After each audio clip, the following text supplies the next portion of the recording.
Дали некогаш требало да направиш нешто што не си сакал да го направиш? Тоа му се случило и на Јона. Но тој требало да знае подобро. Тој бил израелец или евреин, припадник на Божиот народ. Но не само тоа. Тој бил и пророк и проповедник, а преку него Бог им зборувал на другите израелци. Иако тие не секогаш му биле послушни за тоа што го велел Бог, сепак тие мислеле дека Бог се грижи само за нив и за никој друг. Тие биле неговиот избран народ и другите народи воопшто не биле важни. Дали некогаш си се чувствувал така? И Јона се чувствувал така. Па затоа за него било големо изненадување кога Бог му кажал да оди во Ниневија. Ниневија бил град во Сирија, земја многу далеко од местото каде што живеел Јона. Но тоа не бил каков било град. Тој бил најважниот во целата земја. Луѓето кои живееле таму биле едни од најзлобните и најсвирепите луѓе во светот. Бог ја видел нивната злоба и тој сакал Јона да им пренесе дека тој ќе го уништи нивниот град. Јона не можел да разбере зошто Бог бара од него да го направи тоа. Ако Бог сакал да ја уништи Ниневија поради нивниот грев, тогаш зошто да ги предупредува луѓето? Тие заслужувале да бидат казнети. Всушност, сите заслужуваат да бидат казнети, а меѓу нив и сите луѓе кои живеат денес. Луѓето насекаде го прекршуваат Божиот закон и многумина не знаат дека Бог мора да го казни нивниот грев. Милиони луѓе никогаш не слушнале дека Божиот син, Господ Исус, умрел за грешниците и дека тој може да ги спаси од гревот. Дали Бог сака тие да го знаат тоа? Да, се разбира. Тој го сака тоа. Бог сака луѓето насекаде да го слушнаат Евангелието. Но како ќе можат да го слушнат ако ние не им кажеме? Колку повеќе Јона размислувал за тоа, се помалку му се допаѓала таа идеја. Асирците биле непријатели на Божиот народ. Тие никогаш не покажувале милост кон другите луѓе. Тоа не било правилно. Зошто Ниневија да добие можност да се спаси? Зар Бог се грижел за луѓето во Ниневија? Дали? Но длабоко во срцето Јона знаел дека ако на луѓето им стане жал за нивните гревови, Бог ќе им прости и нема да ги казни. Јона не сакал да се случи тоа. Дали Јона бил во право да чувствува така за Ниневија? Се разбира, не бил. Но што е со тебе? Како би се чувствувал ти ако беше Јона? Кога мислиш на луѓето кои никогаш не слушнале за Божјата љубов за нив, дали навистина ти е жал за нив и сакаш да им помогнеш? Или си како Јона? Знаеш дека си спасен и дека му припаѓаш на Господ Исус. Но дали си толку себичен што не ти е грижа за другите луѓе на кое им е потребно Божјето спасување? Во Библијата Господ Исус вели дека треба да ги љубиме другите луѓе и да ја покажеме нашата љубов кон нив, така што ќе им кажеме за Божјото проштавање. Бог се уште е љубезен и милостив. Затоа тој сака луѓето кои грешат да бидат предупредени и да дознаат дека тој е подготвен да им прости. Тој сака спасените луѓе да им кажат за тоа, исто како што сакал Јона да ги предупреди луѓето од Ниневија. Но Јона не сакал да ја пренесе Божјата порака во Ниневија. Наместо тоа, тој решил да му биде непослушен на Бог и да побегне од него колку што може подалеку. Тој тргнал пеш по Валканиот пат кон пристаништето во Јопа. Се прашувам, зашто размислувал по патот? Дали навистина верувал дека ќе може да побегне од Бог? Кога пристигнал во Јопа, нашол еден брод кој требало да плови до Шпанија. Токму тоа го сакал Јона. Уплатил за превозот на капетанот и се качил на бродот. Шпанија била оддалечена од Ниневија над 3000 километри, на спротивната страна на Средоземното море. Тоа било толку далеку, колку што Јона можел да помисли. Доволно далеку, си мислел тој, за да побегне од Бог и од заповедта што тој му ја дал. Набрзо бродот го напуштил пристаништето и се упатил кон отвореното море. Времето било убаво, токму како што треба да биде за патување по море, и изгледало дека планот на Јона ќе успее. Но не за долго.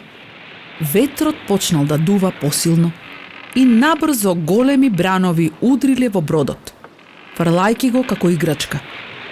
Изгледало дека сигурно бродот ќе се прекрши и ќе потоне. Се разбира, ти знаеш дека Бог ја испратил таа бура. Јона не можел да побегне. Бог не сакал одговорот од Јона да биде не. Тој бил решен да го натера Јона да каже да. Бурата станувала се посилна и морнарите биле многу исплашени. Почнале да барат помош од нивните богови, но таа не дошла. Тогаш го изфрлиле целиот товар во морето.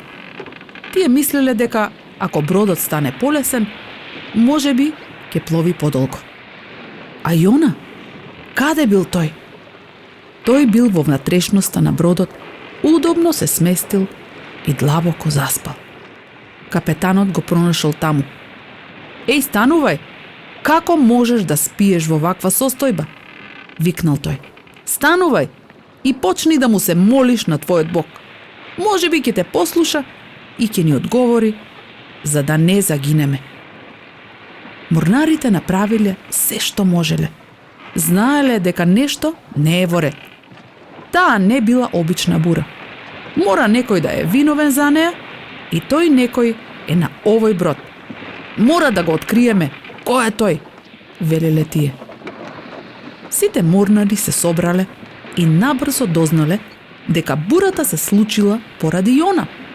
Јона мислел дека успел да побегне од Бог, но тоа било невозможно. Бог гледа и знае се. Сигурен сум дека Јона тогаш почнал да посакува да го направи тоа што Бог му го заповедал. Тој почнал да се чувствува понесреќен од кога било дотокаш. Непослушноста кон Бог секогаш носи несреќи. Сите се свртеле и погледнале кон Јона. Колку било погрешно тој да му каже не на Бог. Изгледало дека воопшто не му било грижа ниту за морнарите, ниту за тоа дека сите можеле заедно да се удават. Морнарите почнале да го испрашуваат. Што правиш? Од каде си? Од која земја доаѓаш? Кој е твојот народ? Јас сум евреин, објаснил Јона. И јас го обожувам Господ, Богот на небото, кој ги создал морето и земјата. Кога тие го слушнале тоа, уште повеќе се исплашиле. Што си направил? Викале тие. Тие биле исплашени дека сега Бог ќе ги казни сите поради непослушноста на Јона. Тогаш бурата била уште посилна. Што да направиме за да го смириме повторно морето? Викале тие. Јас сум виновен за оваа бура, рекол Јона. Морате да ме фрлите во морето и тогаш таа ќе стивне. Но како да го направа тоа? Јона сигурно ќе се удавел. Морнарите не го сакале многу Јона, но не сакале ниту да го фрлат во морето. Наместо тоа се обиделе да веслат за да го насочат бродот кон копното, но тоа било невозможно. Ако бурата не стивнала брзо, сите ќе се удавеле. Тогаш веќе немале друг избор. Повикале кон Бог. О, Господе, те молиме, немој да не убиеш, затоа што ќе му го одземеме животот на овој човек. Потоа го дигнале Јона и го фрлиле во морето. Морнарите биле восхитени. Ветрот стивнал и морето се смирило. Се што кажал Јона за неговиот Бог било вистина. Тој бил вистинскиот и жив Бог на небото, кој создал се. Морнарите почнале да го обожуваат Господ и му се заветувале. Било прекрасно што Бог ја употребил бурата. И тоа што се случило кога Јона бил фрлен во водата за да им проговори на срцата на морнарите. Изгледало дека тие навистина искрено поверувале во Бог. Но што се случило со Јона? Кога почнал да тоне под брановите, сигурно чувствувал дека веќе нема надеж. Било сигурно дека ќе се удави. Па добро, тоа е токму тоа што го заслужувал. Убил непослушен на Бог и ги мразел ниневејците. Зар не било праведно тој да биде казнет за неговата непослушност? Но почекај, Бог не се откажува толку лесно. Тој само сакал да го научи Јона дека тој мора да го направи тоа што Бог го вели. Тоа е лекција која Бог сака да ја научиш и ти. Бог има нешто што секој од нас мора да го направи. Ако не сме му послушни, тој мора да направи нешта во нашите животи кои ќе не натераат да сватиме дека мора да бидеме послушни. Јона потонал во морето. Изгледало дека тоа е крајот. Одеднаш нешто големо почнало да се движи кон него. Тоа било најголемото суштество кое го имал видено дотогаш. Во Библијата пишува дека Бог го испратил тоа суштество да го проголта Јона за тој да не се удави, па да има можност да му каже да на Бог. Јона бил вшмукан во устата на суштеството и се нашол во неговиот стомак. Ако бурата била лоша, тоа било уште полошо. Какво ужасно место да се биде таму.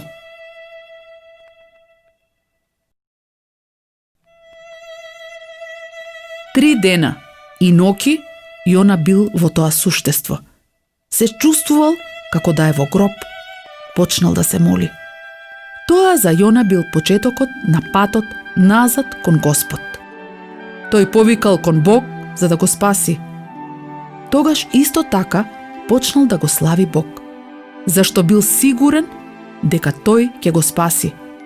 Тој на Бог му дал ветување и рекол дека ќе направи се што Бог сака да направи тој. Бог и заповедал на рибата. Таа допливала близу до брегот и во следниот миг Јона пак бил на копно. Тогаш Бог пак му проговорил на Јона. Неговата заповед не се сменила. Му дал втора можност. Оди во големиот град Ниневија и кажи им ја пораката што јас ти ја дадов. Заповедал тој. Овој пат Јона послушал и тргнал на пат кон Ниневија. Запомни, ако го познаваш Господ Исус како твој спасител, Божјата заповед кон тебе е: оди по целиот свет и проповедај го Евангелието на секого. Немој да бидеш непослушен за таа заповед. Ќе кажеш, но јас сум премлад да го направам тоа. Не можам да бидам мисионер. Тоа не е вистина. Можеш да почнеш токму сега, така што ќе им кажеш на тие околу тебе за Господ Исус. Во твоето училиште или во твоето семејство можеби има луѓе кои не знаат дека треба да бидат спасени од гревот. Дали се грижиш за нив? Бог сака да се грижиш. Тој сака да им кажеш како тие можат да бидат спасени. Можеш да им дадеш мала книга во која се објаснува Евангелието, или да им кажеш што направил Господ Исус за тебе. Можеш да им помогнеш и на други луѓе кои им кажуваат на луѓето за Господ Исус. Можеш да се молиш за нив. Секој мисионер ќе сака да ти испрати писмо во кое ќе ти каже за што треба да се молиш. Можеш да дадеш малку пари од твојот џепрлак, за да им помогнеш на некои луѓе да купат храна и други нешта кои им се потребни. Правејќи ги тие нешта, ти помагаш да се пренесе Божјата порака до целиот свет. Тогаш Јона пристигнал во Ниневија. Тоа бил многу голем град. Зафаќал речиси 90 километри квадратни. Јона влегол право во градот. Додека одел низ улиците, Јона им велел на луѓето: по 40 дена Ниневија ќе биде уништена. Луѓето ја слушнале пораката на Јона и поверувале. Тоа за нив било шок. Бог бил решен да ги казни за нивните гревови. Се што имале, вклучувајќи ги и нивните животи, ќе било загубено. Што можеле да направат? Како можеле да побегнат? Многу се исплашиле. Поради пораката што Бог му ја дал на Јона, тој им кажувал на тие луѓе колку е лош гревот. И царот слушнал за Јона и пораката што тој ја пренесувал од Бог. Тогаш тој им заповедал на сите негови луѓе: никој, дури ниту животните, не смеат да јадат ниту да пијат ништо. Сите ќе треба да се покријат себе си и животните со облека направена од вреки. Сите мора да повикаме кон Бог и да се откажеме од нашите зли и грешни патишта. Може би Бог ќе се одврати од неговиот гнев и ќе има милост кон нас, за да не умреме. Тогаш самиот цар се облекол во врекиште. Тој излегол од палатата и седнал во правот, за да покаже дека му е жал за неговите грешни патишта. Ако им кажеш на другите луѓе за Господ Исус, некои ќе те послушат или ќе се свртат кон Бог и ќе се откажат од нивниот грев. Ако некои не сакаат да го направат тоа не е твоја вина. Бог од тебе бара само да му бидеш верен и ним да им ја пренесеш неговата порака. Прекрасно е кога на луѓето им е жал за нивните гревови, но уште попрекрасно е кога Бог ќе ја покаже неговата милост и им прости. Во Библијата пишува дека кога Бог видел како луѓето во Ниневија се одвраќаат од нивните зли патишта, тој се сожалил за нив и им ги простил гревовите. Тој веќе не сакал да ги казни. Но тогаш се случило нешто чудно. Што мислиш? Како се чувствувал Јона кога видел како градот Ниневија се свртува кон Бог? Тој требало да биде многу среќен поради тоа. Но Јона бил гневен. Тој почнал да му се жали на Бог. Зар јас не реков дека ќе се случи тоа? Затоа побегнав. Знаев дека ти навистина не сакаш да ја уништиш Ниневија, затоа што ти си добар и милостив. Јона бил во право. Бог е добар и милостив. Но Јона сакал таа добрина да им биде покажана само на луѓето од неговиот народ. Тој се уште изгледало дека не разбира дека Бог се грижи за сите луѓе и сака сите да бидат спасени. И денес Бог се грижи за милионите мажи и жени, момчиња и девојчиња во светот. Тој ги сака и тие кои не го сакаат Него, тие кои обожаваат лажни богови и тие кои сакаат други нешта повеќе отколку Бог. Тој сака и ти да им покажеш љубов и да се радуваш кога тие ќе се свртат кон Бог и ќе се откажат од гревот, па ќе бидат спасени. Јона почнал да се сожалува самиот. О, Господе, дозволи ми да умрам, почнал да вика Јона. Бог го прашал: имаш ли право да се љутиш? Јона не му одговорил. Најпосле, што можел да каже? Излегол од градот и си изградил колиба. Седнал таму и почнал да се љути, чекајќи да види што Бог ќе направи во Ниневија. Тој се надевал се уште дека Бог ќе направи нешто за да ги казни, но ништо не се случило. Бог им простил на луѓето и тие не биле уништени. Додека Јона седел надвор од Ниневија, Бог направил така што едно растение брзо израснало над Јона. Јона бил радосен. Тоа му давало многу убава сенка, отколку колибата, и така му било малку поладно, бидејќи сонцето не го печело. Но следното утро, пред изгреј сонце, растението почнало да се суши и се исушило. Бог испратил црв, кој го изел коренот на растението. Тогаш почнал да дува многу жежок ветер и Јона веќе чувствувал како да умира на жештината. Сакам да умрам. Одвај, рекол тој. Тогаш Јона се лутел затоа што се исушило растението. Бог пак му проговорил. Имаш ли право да се лутиш за растението? Прашал тој. Да, имам право. Застенкал Јона. Доволно сум налутен што сакам да умрам. Бог бил многу трпелив кон Јона. Тој направил да се случат сите тие нешта за да му покаже на Јона колку не бил во право. Ти се загрижи за оваа растение, рекол Бог, а ти воопшто не се погрижи за него, ниту направи нешто да расте. Помисли за Ниневија, освен сите мажи и жени и повозрасните момчиња и девојчиња, во градот има повеќе од 120.000 мали деца. Зар мене да не ми е грижа за нив? Во Библијата не пишува како му одговорил Јона на Бог.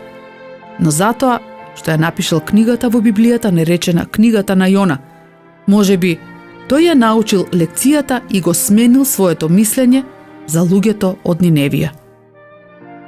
Изгледа чудно дека кој и да било повеќе ќе се грижи за растение, отколку за илјадници луѓе кои се загубени и на кои ќе им треба Божјото проштавање. Но можеби во твојот живот има нешто за кое се грижиш многу повеќе отколку за луѓето кои се загубени. Дали ќе загубиш некој од пријателите ако им кажеш за Господ Исус? Можеби затоа ти избираш да бидеш непослушен на Божјата заповед, да им го пренесеш Евангелието. Дали Бог ти покажал колку не си во право што не се грижиш за тие кои никогаш не го слушнале Евангелието? Дали Бог ти покажал дека тие луѓе се загубени без Него? Побарај од Бог да ти помогне на вистина да се грижиш за нив. Побарај од Него да ти даде љубов за тие кои не те сакаат или се грижат за тебе. Да, дури и за тие кои не се љубезни кон тебе. А што е со другите членови на твоето семејство и тие со кои си играш? Можеби нема никој друг да им каже дека Бог ги сака и сака да ги оправда во неговите очи.